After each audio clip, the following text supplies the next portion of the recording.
Welcome to Musikpalast. Today we will be looking into the use of odd time signatures in video games. Since there are so many songs and time signatures to talk about, I will be separating the video into several parts. We will start with two songs in VIII, Another World of Beasts from Final Fantasy VI. This song separates the bar in 3 beats. The first beat consists of a grouping of 3 and then 2 beats with groupings of 2. We can hear the arpeggio playing all 7 eighth notes and accentuating at the beginning of each of the grouping of notes.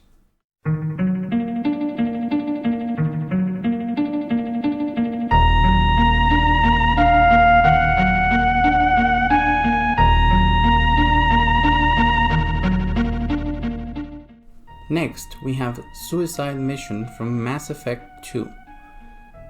In this song, you can sometimes hear the bass playing 4 beats by playing at the beginning of each grouping of 2 plus the last 8 note. But sometimes it avoids the last note completely. Either way, you could subdivide it 2 plus 2 plus 2 plus 1 or 2 plus 2 plus 3. Either way works.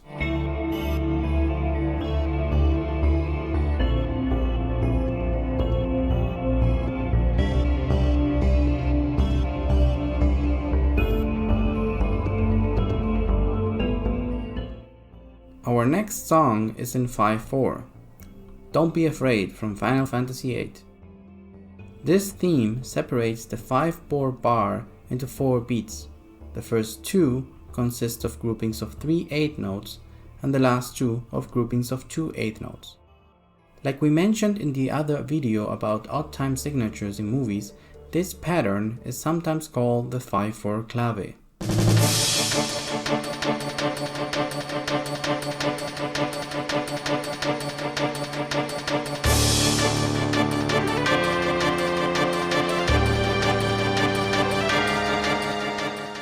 I'm planning on doing a whole video on different ways of playing 5/4 and specific. Now we go to 9/8, Gale from Chrono Cross. This song has basically 5 beats per bar like it would be a straight 5/4, but at the end of the bar it throws us a curveball by making the last quarter note an eighth note instead.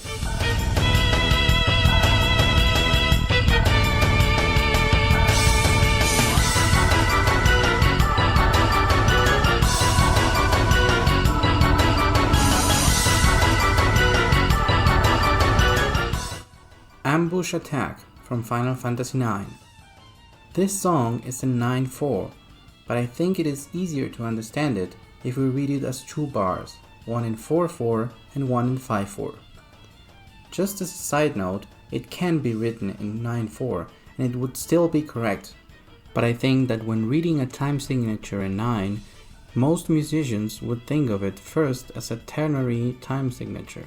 So me personally, I prefer to break it down into something that makes much more sense melodically and rhythmically. In this case, it feels like 2 bars of 4/4 with a small cadence of 2 eighth notes at the end to loop it back to the beginning. Just take a look at how the first 16 eighth notes can be broken into 4 groupings of 4. That is textbook 4/4. But after that we have those 2 last eighth notes which take us back to the beginning.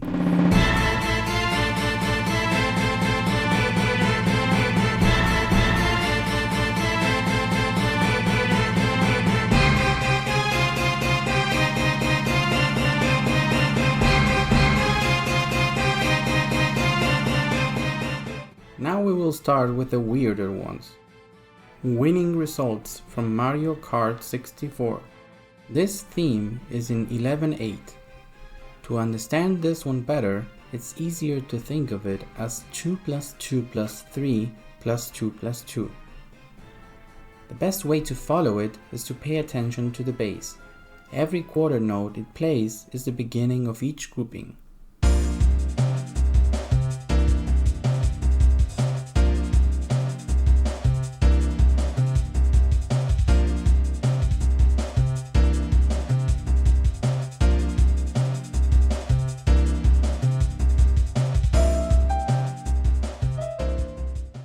Forgotten Isle 2 from Super Mario Odyssey. This one I've read in multiple places that is in 11:16, but I would write it as 11:8. Now, both ways of writing it would be correct, but I believe 11:8 is better for understanding what it is actually happening. You can see from the melody how to split the bar, but I think the percussion can throw you off a little until you get the hang of it. But when analyzing everything together, all the percussion is doing is reinforcing the stronger beats of the bar. If it helps you to understand it better, you can also think of it as one bar of 7/8, which we already analyzed before, and a bar of 2/4 after it.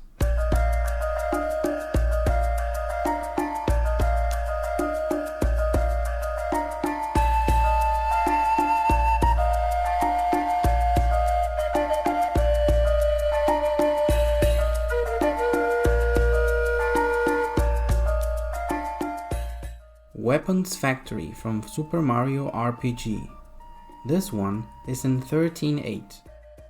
Again, I think it makes much more sense to separate the bar into one bar of 7/8 and another one of 3/4, since the bass first plays a pattern of 7 notes and then repeats it, but removes the last note, therefore being 3/4.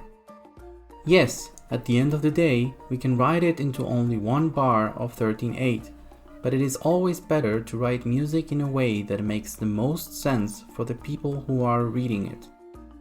By using 2 bars instead of 1, it makes it much clearer to the musician.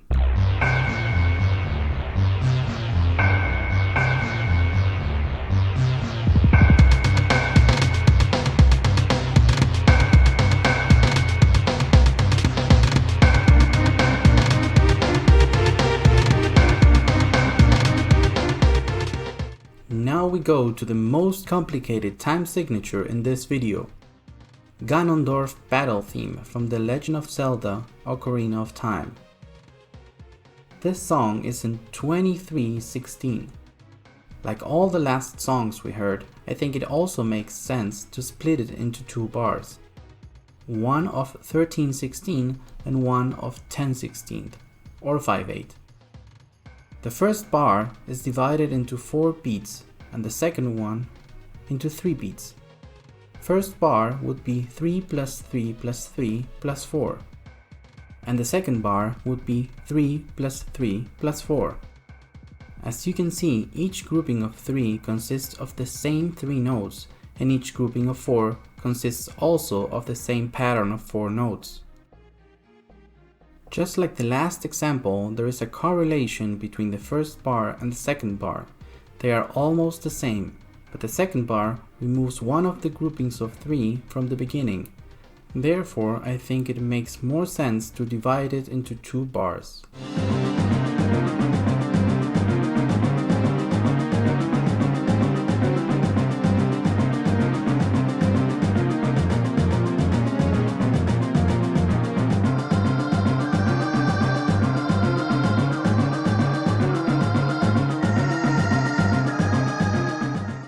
We have more rhythmic madness coming soon. Thanks for watching the video and see you next time.